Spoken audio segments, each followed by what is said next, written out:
L'invité de ce jour, c'est Papy Lokaka, Jean Papy Lokaka, acteur politique et membre du PPRD. Bonjour et bienvenue. Bonjour. Vous avez été aussi candidat député, mais vous avez échoué. Vous êtes candidat sénateur. Est-ce que vous ne craignez pas un nouvel échec? Oui, je vous remercie sincèrement. La vie politique appartient à ceux qui luttent. Et que les compétences sont autorisées dans une dimension de concourir à la chose publique.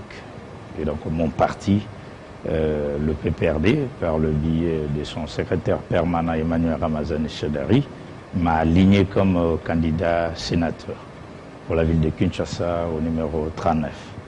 Et donc nous concourons à cet exercice du pouvoir tel que prescrit par les lois et la constitution de la République démocratique du Congo.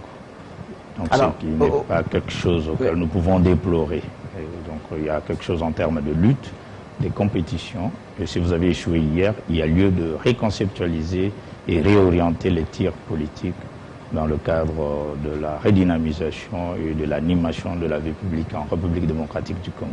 Aujourd'hui, on a l'impression que le Sénat devient le refuge de tous ceux qui ont échoué aux législatives nationales. Je ne partage pas l'avis. Oui. Il y a ceux qui sont indépendants, il y a ceux qui ont des regroupements et des partis politiques, et puis il y a les laboratoires de chaque famille politique pour avoir une idée sur la probité morale et intellectuelle de tout un chacun qui concourt dans une formation politique, d'aligner le candidat auquel ils estiment meilleur de leur famille politique pour briguer les mandats des sénateurs. Et donc les machines, c'est-à-dire les partis politiques qui font partie de la redynamisation et de la vie publique en RDC, apprécient ces cadres dans leur responsabilité de la République. Donc ce n'est pas un échec, mais c'est une lutte politique et tous les politiques savent que la lutte politique est permanente. Et si vous avez échoué, vous pouvez réconceptualiser. Ouais, le président Ouad a échoué à plusieurs reprises. Il a eu le temps d'avoir la chasse du président aussi. Et donc, naturellement, pour les politiques, c'est une vie qui concourt à tout un exercice. Il y a des pesanteurs, il y a des forces, il y a des échecs, mais il faut atteindre les objectifs assignés pour gagner en vue de participer à la chose publique. Est-ce que le résultat des élections des présidents des assemblées provinciales vous réconforte un tout petit peu et motive même votre engagement? Naturellement, oui. je remercie tous les hauts cadres de la grande machine du Front commun pour le Congo pour avoir peaufiné les stratégies et la mise en œuvre enfin d'avoir cette victoire écrasante. Donc un grand merci et aux députés provinciaux qui ont fait confiance pour essayer de matérialiser la grande vision auquel le Front commun pour le Congo a eu une majorité dite parlementaire à tous les niveaux, niveau provincial et national en République démocratique du Congo. Alors, aujourd'hui, nombreux pensent que le Sénat ne joue pas grand rôle dans le développement du pays, dans la consolidation de l'État. Quel est votre avis? Oui, je vous remercie. Il y en a même qui proposent qu'on le supprime carrément. Je vous remercie. Qu'il est budgétivore. Comme ça, je dis merci infiniment. Vous savez, en termes de pensée, vous ne pouvez pas, dans une république démocratique, réfléchir en termes d'une pensée unique. Les opinions sont divergentes. Donc, il y a des Congolais qui pensent qu'il faut supprimer, ce qui est naturel pour eux. Et puis, il y a la loi qui autorise le fonctionnement des institutions en République démocratique du Congo, qui a prévu le bicaméral au niveau du Parlement. S'il faut supprimer, c'est moyennant des textes conformes. Donc, en termes de pensée, de réflexion, tout Congolais est libre de donner un jugement de fait ainsi que de valeur sur une institution auquel il pense que ça ne peut pas bien faire fonctionner la chose publique. Mais en termes institutionnels, il y a des mécanismes d'État qui sont prescrits dans des écrits en termes de loi, de constitution, que la République démocratique du Congo fonctionne par le bicaméralisme parlementaire. Alors pour le cas de notre pays qui veut se relancer sur le plan économique, est-ce que certaines mesures coercitives, comme par exemple la suppression du Sénat, ne seraient pas vitales? Je vous remercie. Naturellement, c'est question d'État, c'est question de la vision d'une république, et moyennant le référendum, moyennant des mécanismes institutionnels pour revisiter les textes portant organisation et fonctionnement de la République. Ça, c'est encore une autre question. Mais dans le cas précis, la Constitution de la République ainsi que les lois ont prévu ces deux chambres, c'est-à-dire la haute chambre et la chambre basse. Et donc, ce qui est effectif, ce qui est présent à l'heure actuelle en RDC, l'existence du Sénat et de la chambre basse. Donc, avec le temps, ceux qui pensent, moyennant des mécanismes de réforme, peuvent atteindre les objectifs. Mais ce qui est naturel, et les avis sont dans une logique dialectique. Donc il y a ceux qui sont pour, ceux qui sont contre, mais l'important serait la loi et la constitution de la RDC a prévu les deux chambres en RDC. Alors, vous êtes jeune, alors que pour devenir sénateur, il faut avoir notamment une certaine expérience politique, mais aussi une certaine sagesse. Est-ce que vous pensez que vous serez à la hauteur de la tâche? Je vous remercie naturellement. Et vous n'êtes pas le seul, hein? Merci. Vous savez, c'est en termes de prescrit de la loi. Il y a une loi portant organisation et fonctionnement des élections. Et puis il y a le sénateur. Et dès lors que nous avons déposé nos candidatures et que les candidatures ont été retenues par une décision de la commission électorale indépendante, nous pensons que nous avons déjà dépassé ce stade. Donc la commission électorale nationale indépendante a retenu la candidature de M. Lokaka comme sénateur, c'est-à-dire après avoir rempli les critères. Alors dans ce cas, il peut concourir à la haute chambre moyennant les mécanismes des élections et avec tous ceux qui concourent aux fonctions des sénateurs. Alors aujourd'hui, qu'est-ce qui expliquerait cette affluence des jeunes vers le Sénat, alors que d'habitude nous savons que ce sont parfois des quinquagénaires, des sexagénaires qui y vont? Non, s'il faut parler en termes d'âge, ce qui est naturel, parce qu'il y a ceux qui sont plus avancés que nous, autrement qualifiés, plus sages. Alors, il y en a qui disent que bon, le Sénat était devenu comme une maison de retraite. Je ne partage pas l'avis. Oui. Parce que vous savez... Oui. Et qu'il faudrait une nouvelle énergie, des gens actifs. Vous savez, le problème qui est ici, c'est en termes républicains. Et vous avez de jeunes, en termes d'âge d'exercice, qu'on appelle montants. Et puis vous avez des sages qui ont géré la Res Publica, qui ont une forte expérience. Et ce mélange entre les générations montantes et les générations anciennes peuvent faire quelque chose auquel un État prépare ses fils, ses dirigeants dans le mouvement de la chose publique. Et donc, il y a lieu de bénéficier des expériences de ceux qui sont plus anciens et qui ont géré, et avec ceux qui viennent. Mais ce n'est pas une maison de retraite, c'est une haute chambre d'État et qui traite avec beaucoup de rigueur, beaucoup de sérieux, l'essentiel des matières ayant trait à la gestion de la République.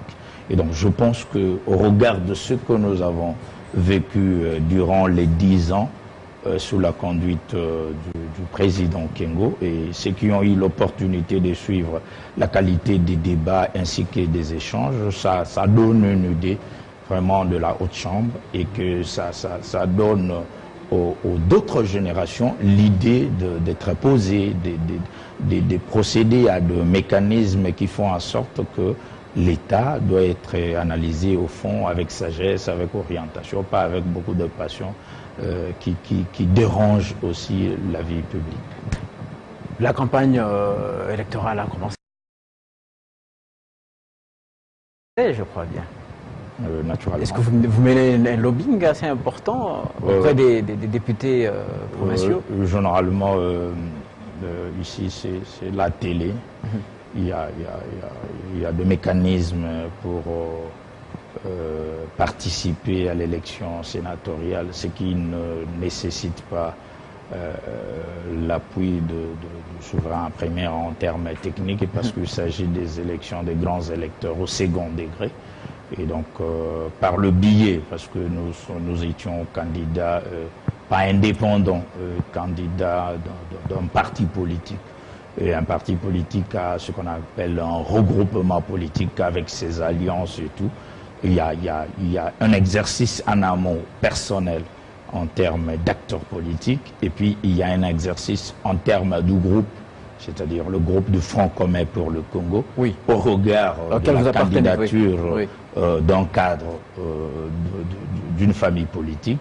Et ces mécanismes des concours peuvent faire que le candidat présenté par le parti peut bénéficier de soutien de la famille politique, ainsi que du grand regroupement, pour que le poste soit réservé d'abord au candidat et puis au regroupement et à sa famille politique. Il paraît que cette démarche implique beaucoup de dépenses financières notamment. Il y en a même quelques-uns de vos collègues candidats qui dénoncent déjà des corruptions. Oui, je vous remercie. Vous savez, les élections du second degré posent toujours de mécanismes internes d'ordre fonctionnel. Oui. Il y a des critères capacitaires, ayant trait à la probité morale et intellectuelle, et puis il y a des critères des censiteurs, ayant trait à l'argent. Donc, quand vous concourez aux élections, il y a deux critères pour faire en sorte que le candidat puisse atteindre les objectifs assignés. Mais moi, je médite ce que tout le monde parle en termes de la corruption, ce que je ne partage pas d'avis. Le fléau existe. Il y a le candidat Adam Bombolé et Vidier Timanga qui l'ont dénoncé ouvertement. Je respecte leur manière de penser à ce stade, mais je dis ceci. Il ne faut pas présenter les élections en République démocratique du Congo, les élections des gouverneurs et des sénateurs comme des élections entachées par les irrégularités ou ayant trait à la corruption. C'est-à-dire la République démocratique du Congo ne doit pas faire la promotion de la corruption. C'est-à-dire la corruption... Il faut aussi dénoncer, il faut aussi le dénoncer. Généralement, oui. Les membres des ONG ayant trop droits de l'homme, et ils sont habilités par la nomenclature fonctionnelle à dénoncer. Mais il y a deux choses, la corruption ici chez nous peut être mais tout le monde est libre, hein. Je m'excuse, peut être qualifiée comme la mafia en Italie. Et donc en Europe, les gens ne font pas la promotion de la mafia. Et ce qui est dû naturellement, parce qu'il y a tout un tout. Les mafiosi, on ne peut pas faire une promotion d'État. C'est-à-dire l'État congolais ne doit pas s'engager à dire que c'est un pays corrompu où tous les gens qui vivent ici sont corrompus. Cette manière de présenter l'État congolais et les députés provinciaux pour les élections des sénateurs, de gouverneurs n'est pas rationnelle. Mais il y a des mécanismes que nous devons éradiquer en termes de non-affectation des fonds, désaffectation des fonds, détournement. Ça, c'est des concepts propres habilités par des organes techniques de contrôle. Donc, vous voulez qu'on se taise?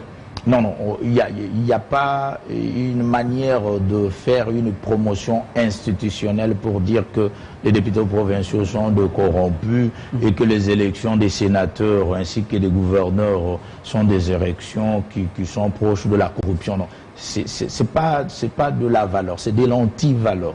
Donc il y a lieu de présenter la République avec ses dirigeants. Vous savez, ils étaient élus par le peuple, c'est-à-dire le souverain primaire, et puis ils vont élire les sénateurs et le gouverneur au second degré, ce qui fait qu'il faut qu'il y ait plus de confiance.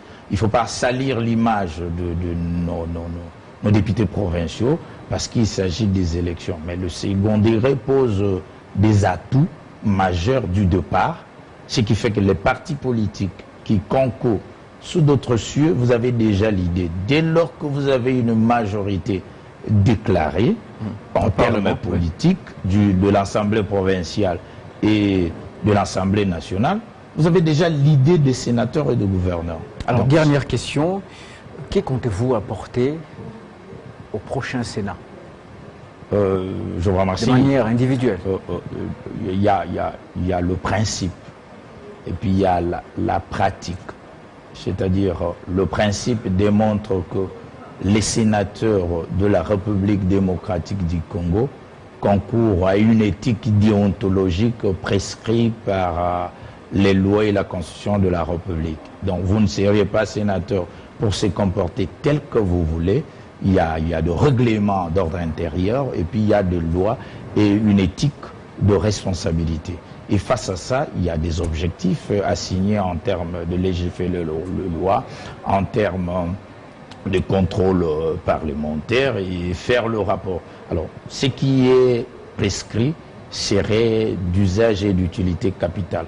Mais la grande bataille serait dans cette grande vision où je me suis engagé depuis longtemps en termes du socialisme scientifique congolais qui, pour amener le Congo à un état émergent, il serait mieux de recenser les Congolais afin de faire les statistiques et la projection pour l'émergence. Mais sa mise en œuvre sera en sorte avec un gouvernement responsable au-delà de ce qui se passe dans la République. Merci beaucoup Jean Papi Lokaka. Je rappelle que vous êtes acteur politique, cadre du PPRD, candidat sénateur. Je vous remercie sincèrement. Merci d'avoir répondu à notre invitation.